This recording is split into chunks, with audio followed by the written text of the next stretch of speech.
Welcome back everyone, Oz here, and today I've got some r/AmITheDevil for you all. As per usual, I'll be reading the posts, giving you my own opinion, and I hope you do the same down in the comments below. And without further ado, let's jump right into it. Cross-posted r/true off my chest. My wife hit me today, and I don't know how to respond. My 30 male wife, 27 female, has never laid her hands on me or treated me unkindly before. We have a wonderful relationship. She's a stay-at-home mom and is a great mother. I recently got us into some debt, and I didn't tell her until she got an email that our bank account was overdrawn by a large number. That is my fuck up. I own it. I was outside mowing the lawn when she found out, and she came out and asked me about it. I told her I was trying to pay it off before she found out, and was unsuccessful. She waited until I was done talking, then she slapped me as hard as she could and told me if I ever did it again, she would leave and take our child. Because she will not be in a marriage where her husband keeps things from her. And this was my one warning. I was and am stunned. She has never raised a hand to me, and I just don't know how to respond, and I feel like I can't tell anyone. So I'm telling Reddit. Now, of course, just like obligatory disclaimer, the wife should not be using physical violence against her husband. No one should be, unless it's in self-defense. I hope that's crystal clear that the wife slapping him makes her also part of the asshole in this equation. Without a doubt, that is not okay. But if you're thinking that maybe he just made a bad investment or something and it caused a fuck up, no. That's not what this is. He conveniently leaves at the fact that he lost all his money from gambling. He admits it in one comment down the line here after deleting his account, but he gambled away his savings. All of it.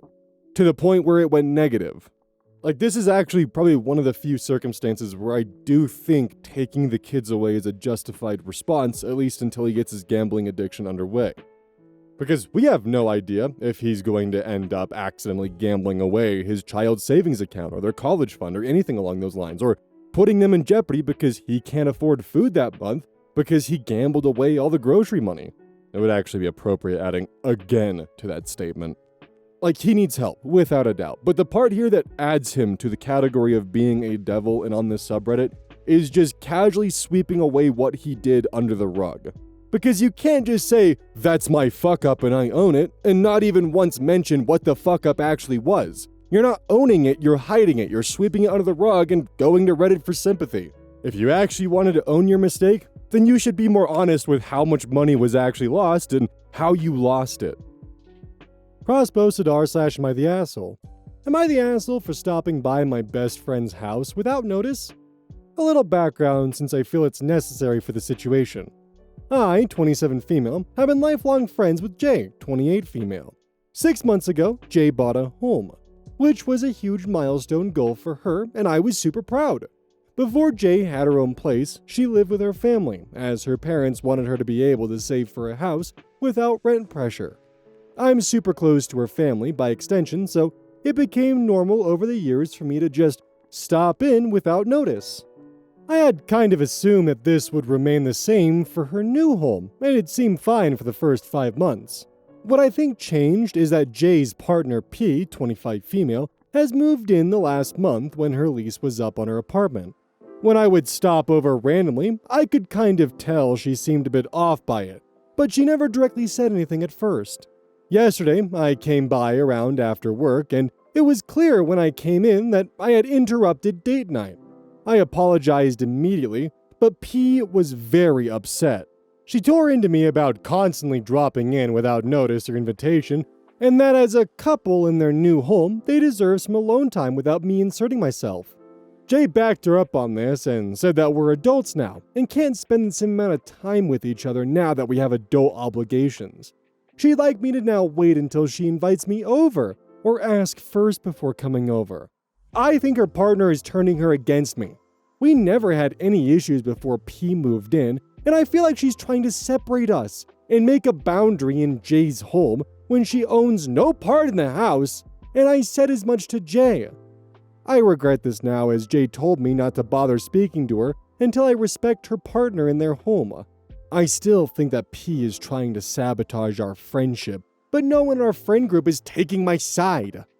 User Sinistas comments, with a comment from the original OP, I think I'm a little jealous that Jay let go of our future plans as soon as she met P.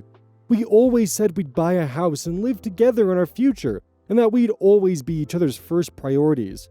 It just seems like Jay is forgetting our shared goals. I just can't. Expert Raccoon comments with another one of OP's original comments.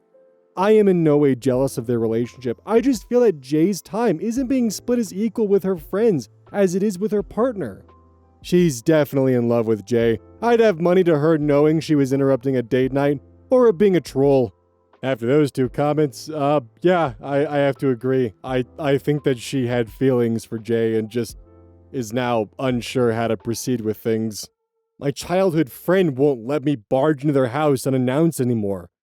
I think their partner's trying to turn them against me. Or maybe, just maybe, they grew up and you haven't yet. That's a possibility. Or maybe you are actually actively trying to tear them apart by interrupting date nights and just being a general nuisance and annoyance and try to push P away.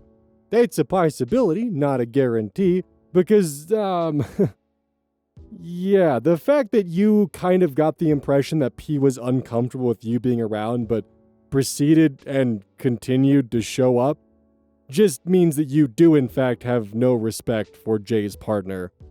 Like, that's just cemented and very much just spelled out by your own words. I think the biggest, nail in the coffin for this belonging in the subreddit is the fact that when boundaries finally were set, and it was communicated that they're uncomfortable with you being around, you responded, well, not just the comments, but also just by outright telling Jay that you feel as though P is trying to separate you two and draw a boundary. And essentially both invalidating Jay's feelings in attempts to set any kind of boundary, but also trying to maliciously paint P and, well, as you are. Cross posted from r/AmITheAsshole. Am I the asshole for not having cake for her birthday? Throwaway, as I have friends on Reddit. I, 34 female, have 2 boys, 10 male and 8 male. And my husband, Dirk, 40 male, has a daughter from another relationship, Gwen. Just turned 6 female. We're a healthful household, and we teach moderation and controlling how much we take when we have treats. We're also very active and every day strive to get the boys moving. However, Gwen is only here 2 weekends a month, and her mother has the exact opposite attitude. In all honesty, that woman's blood type is probably ketchup. Similarly, Gwen is about 20 pounds heavier than a 5-year-old girl is supposed to be. It makes me sad for this child and her health, so when we get her, I try to teach Gwen about healthy eating and moving around. We have the boys play with her so she's getting active, and we make a distinction between foods that are healthy and ones that aren't. When I see one of the kids reaching for a treat food in the pantry, I'll ask, would you like to make a healthier choice? And Gwen is really getting it. She's always going for better choices now and is asking for fruit at home, which is really good. Gwen's birthday ended up falling on one of her weekends with us, and while we were talking about what kind of cake to have, I asked Gwen about the healthier choice. My reasoning is, unfortunately, she's still getting all that garbage at home, and it's just not good for a growing girl. She agreed, and we decided to have some low-fat ice cream so she can still have a sweet treat. It's a brand Gwen loves and asks for every time she's here, so she was happy with it. Until the next day after she went back to Mom. Her mom called us furious. She said then, when Gwen got home and she asked about her birthday with us and her cake, Gwen started crying because she really did want cake, but didn't want to make a bad choice. Oh no. She accused me of fat-shaming her and her daughter, and that I owe her a cake and a big apology. I'm just looking out for the health of a child in my care. But I never said Gwen couldn't have cake, and she could have one if she said she wanted one. I suggested sticking to ice cream because I care. But did I go about it in the asshole way? You're gonna probably give that child an eating disorder. Oh boy. Look, I'm sure there's someone who's far more qualified who can talk about this and what the mother's doing that's going to be harmful down the line, but first off, just the comments you made about her blood type being ketchup, that's gross. That's unnecessary. Come on. And also, she's 6. All right, a 6-year-old should be able to, within reason, have what they actually want for their birthday, and not deal with you guilt-tripping them to have a healthier choice. She's 6. 6-year-olds want to make people happy. They're people pleasers. She knows that taking the healthier option is going to get her the least amount of grief, and she's going to take it. That is going to lead to a really unhealthy relationship with food. And just that aside, you did stonewall the 6-year-old into having healthy ice cream instead of a cake for their birthday. Personally, from what I've read, I'm of the opinion and feeling that this could lead to the child having eating disorders down the line. That's just from what I know, understand, and some personal experiences with them. I'd be curious for additional comments and just kind of what you guys feel on this one. Because I definitely get red flags from it. Eating disorders or not, I think the 6-year-old should have had cake for their birthday if they wanted cake. That's a pretty standard request. Posted to r/parenting. How to help daughter get past childhood abuse. So, I've recently been working things out with my 16-year-old daughter.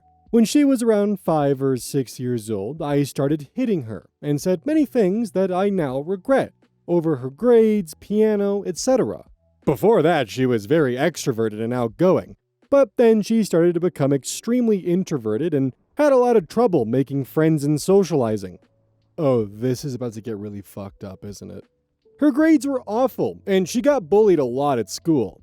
Now, we have a very competitive social circle, and everyone else's kids were extremely intelligent academic-wise, and constantly had all A+, while our daughter had C's and D's. Of course, none of the other parents hit their kids, which we now regret. We went through some of the things that really upset her, and here are the top rangers. One of the things she's mentioned that really scared her was this. Once in grade 3, she threatened to kill herself after a very bad math test. We were at my mom and dad's house, and I was very upset that she threatened to kill herself over nothing.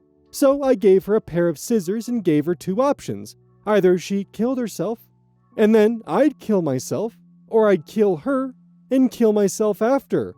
Once again, I regret this. She also mentioned that I would chase her around the house with chopsticks or hit or yell at her in front of other parents and kids, which made her feel very embarrassed in front of childhood friends she grew up with. Another instance was how she wasn't allowed to cry too much at home or complain about the bullying.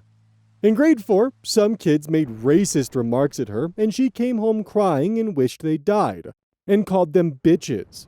I didn't react in the best way and hit her for it, and she mentioned she had difficulty opening up to me afterwards about her problems. Finally, she thought our family was experiencing massive financial issues and a divorce. When she was maybe in grade 5 or so, my husband lost millions of dollars in a poorly thought out business venture. Understandably, I argued with him many times, and unfortunately, did throw some things while she was around. I threatened a divorce, and during this time, she spent a lot of time with the couple that owned the laundromat nearby. And she's mentioned that sometimes she wished they were her parents instead. Another thing she's never really recovered from due to this experience is how she dresses very poorly and economizes, as if she were living on food stamps. When we initially talked about this, she mentioned she didn't like my attitude. I kept telling her I could atone for it with my death, and I did get quite emotional and broke down and started crying, and telling her it was all my fault. She mentioned I sounded sarcastic and not at all sincere, and that it was tough how she had to comfort me instead, especially since she was the one who had went through all this. I'm not proud of it, but I get emotional whenever we try to have talks about this and lose my composure. She has a lot of difficulty making friends. How are we still fucking going? I still see an entire wall of text ahead of me. Good God! She has a lot of difficulty making friends still. Most people assume she comes from a very poor and uncultured family because she constantly dresses in ratty clothing that look like they came from a donation bin, and is always very quiet, which is especially detrimental since she goes to a preppy private school. Neither she nor her brother are close with their father, who is constantly away on business or golfing trips, and they were both at some point of their lives raised by a nanny, which may have caused them to further alienate themselves from us. She prefers the company of animals over humans too, and this bothers me, and I have no idea how to separate her from her pets. When she's upset, she spends hours in the pets room instead of talking with people, even though she's got severe allergies to animals. It's also hurtful. Sometimes I feel like she loves her rabbit more than me.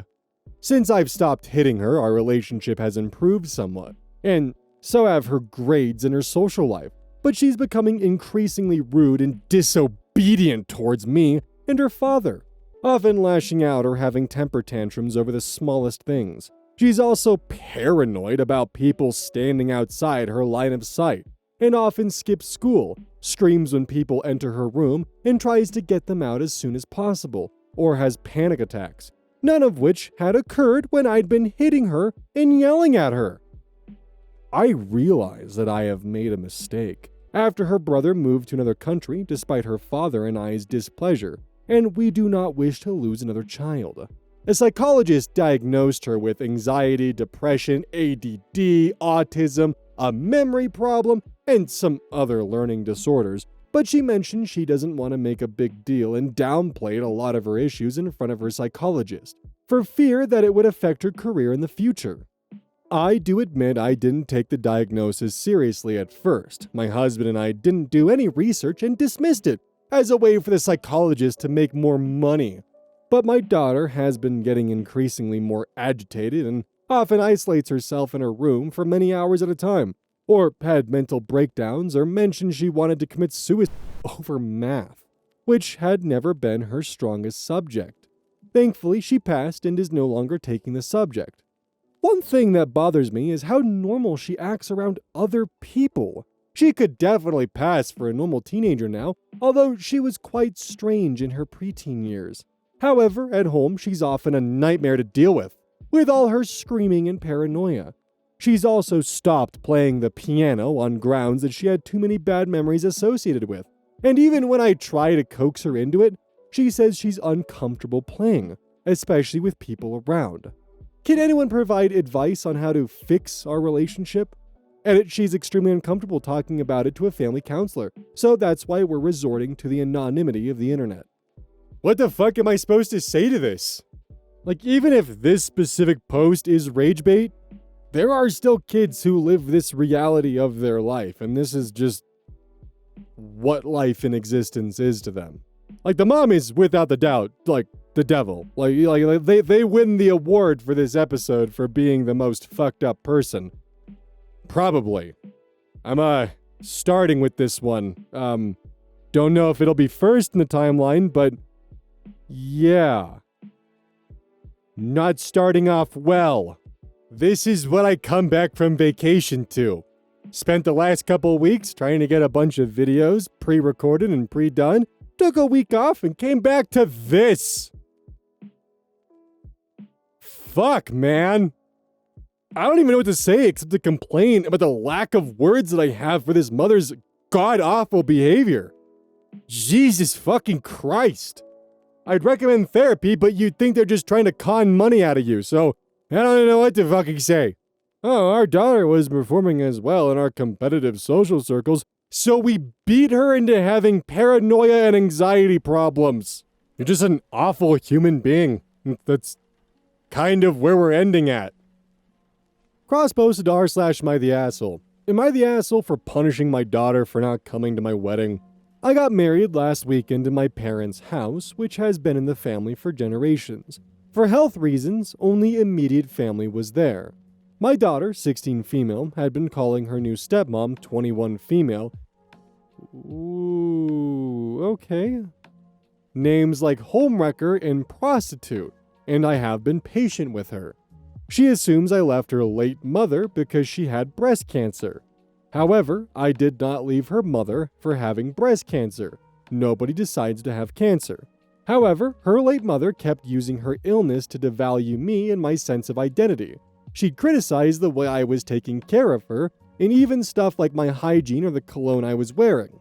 She made me feel worthless, and I feel like she was projecting her own insecurities by saying the smell of my cologne was disgusting, because she never made an effort to keep herself up, And despite the fact I objectively found her disgusting sometimes, I stuck by her until my self-esteem was destroyed. I would work hard closing deals all day and be acknowledging for my efforts at work. Yet I'd go home and she'd criticize and nag about every ounce of my being. I met her stepmom when I was in a dark place. She made me feel like I could be myself again. My wife made me feel unattractive and sexless, and with my new wife, I felt alive. Just the fact that she appreciated me and felt physical chemistry with me made me want to do anything for her, to want to provide for her. That's when I decided not to bullshit my wife anymore and file for divorce. Since then, my daughter's relatives from her mom's side had been poisoning her against me. Last weekend, when I and her stepmom went to the site of the wedding early, we expected to see her drive to the wedding later.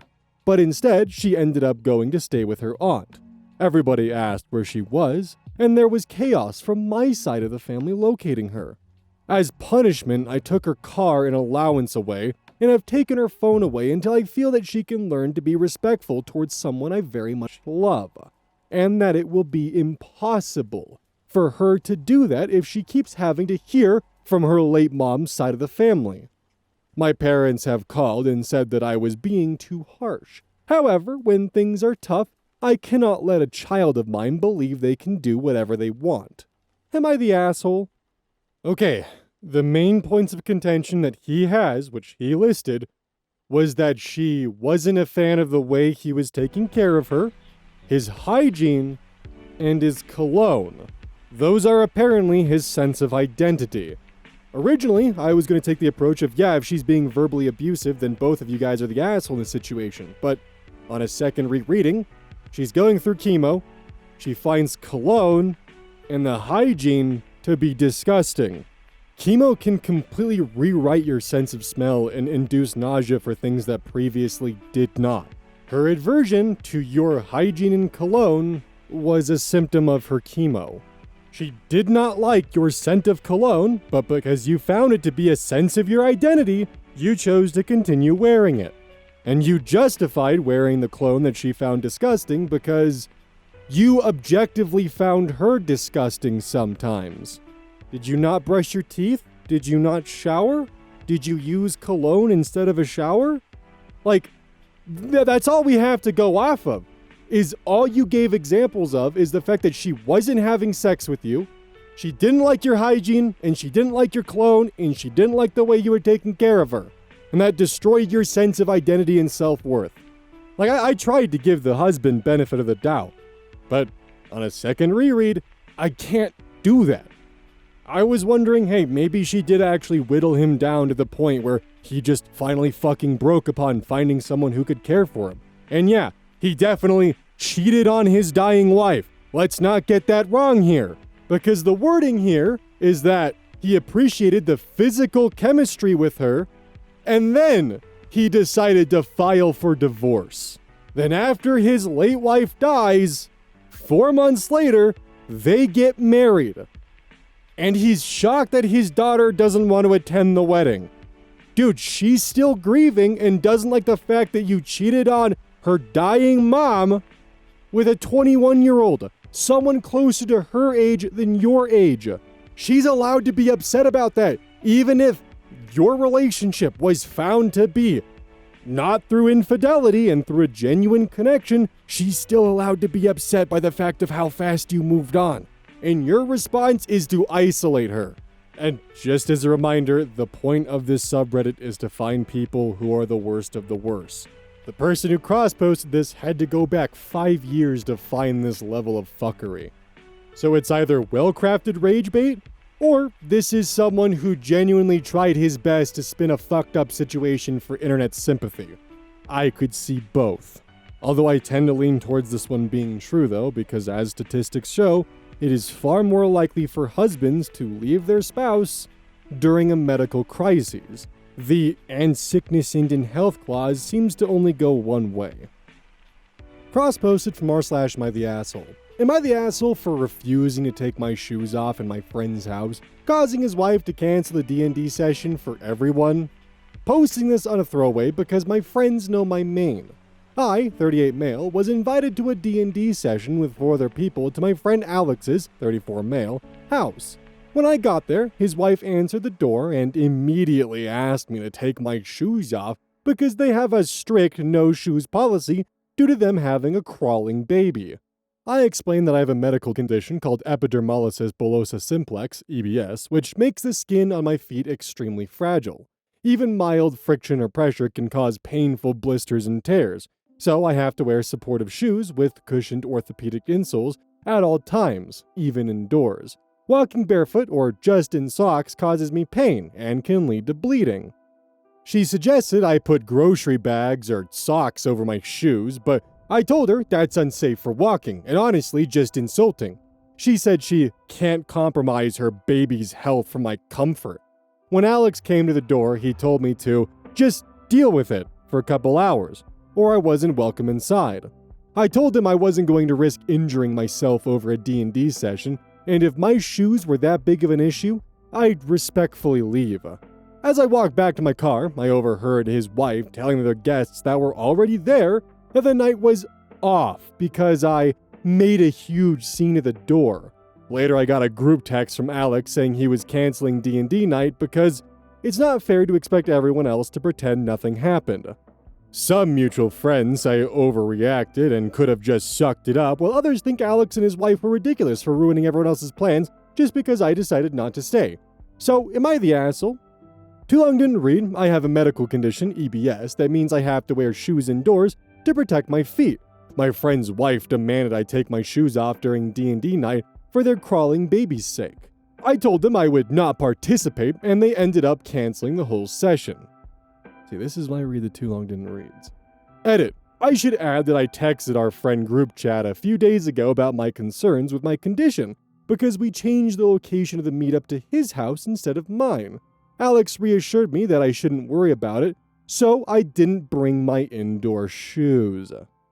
So, couple things. First things first, because I know this will be in the comments, yes, I do think the wife overreacted by sending everyone home after OP's behavior.